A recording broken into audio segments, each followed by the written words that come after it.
শাশুড়ি তার লোমহর্ষক বর্ণনা দিচ্ছেন এক নিষ্ঠুর পুত্রবধূ। কোনো অনুশোচনা নেই কোনো ভয়, যেন দীর্ঘদিনের ক্ষোভ ঝেড়েছেন মা সমতুল্য শাশুড়ির উপর। অস্ত্রটা দিয়ে তোমার শাশুড়িরে ছিলা। পাষণ্ড এই পুত্রবধূ জানান, শাশুড়ি সকিনা বেগম বকা দেয়ায় তাকে নির্মমভাবে হত্যা করেছেন তিনি। শুধু তাই নয়, শাশুড়ি তারপর তার দেহ বস্তাবন্দি করে ফেলেও দিয়েছেন বাইরে। কি করে পারলেন নিজের শাশুড়ির সাথে এমন আচরণ করতে, এই প্রশ্নই এখন ঘুরপাক খাচ্ছে স্থানীয়দের মনে। তবে বর্বর এই ঘটনার পর পুরো এলাকায় বিরাজ করছে আতঙ্ক। এদেশে চাবাতি বাংলো কিভাবে? এটা হাত থেকে পড়ে গেছিল কোন সময় পরে জি পরে হাত থেকে পড়ে গেলে ভেঙে গেছে। জি আচ্ছা আচ্ছা, এখানে তো কোনো রক্তের দাগ টাক নাই, কারণ কি ধুয়ে ফেলছো? নিহত সকিনা বেগমের মেয়ে শাহিদা বেগম অভিযোগ করেন, তার ভাইয়ের স্ত্রী কাউকে সহ্য করতে পারতেন না, এমনকি তার মাকে মারধরও করতেন। ও আগাগোড়াই দেখতে পারে না, আমাদের কারোরই দেখতে পারে না, বুঝছেন? মনে করেন ও শুধু একা খাবে, একা থাকবে, আমরা তো কেউ আসি না, শুধু হচ্ছে ওর আমার ভাই আর আমার মা, এই ছাড়া কিছু নেই, ওর কোনো তার অভাব নেই। তারপরেও ও আমার মারে দেখতে পারে না, কয় কি যে আছে দূর দূর হতে পারিস না, এ হতে পারিস না, ও হতে পারিস না, মেলা কথা বলে।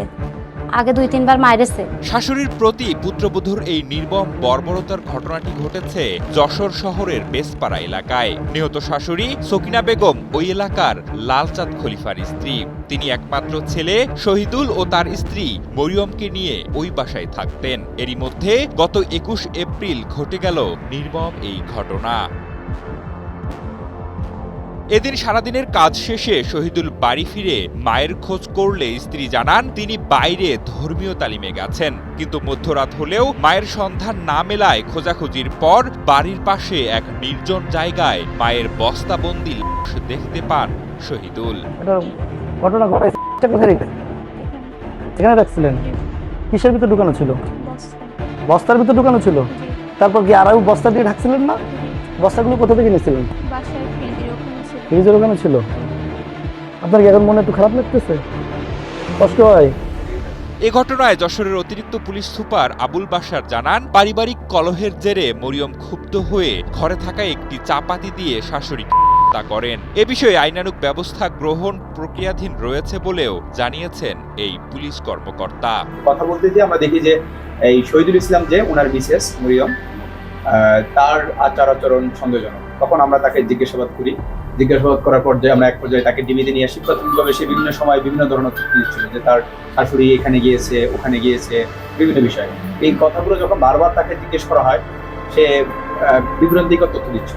তখনই আমাদের সন্দেহ আরো দৃঢ় হয় যে সে বাড়িতে সে আর তার শাশুড়ি ছিল, এখানে কোনো ঘটনা ঘটছে কিনা।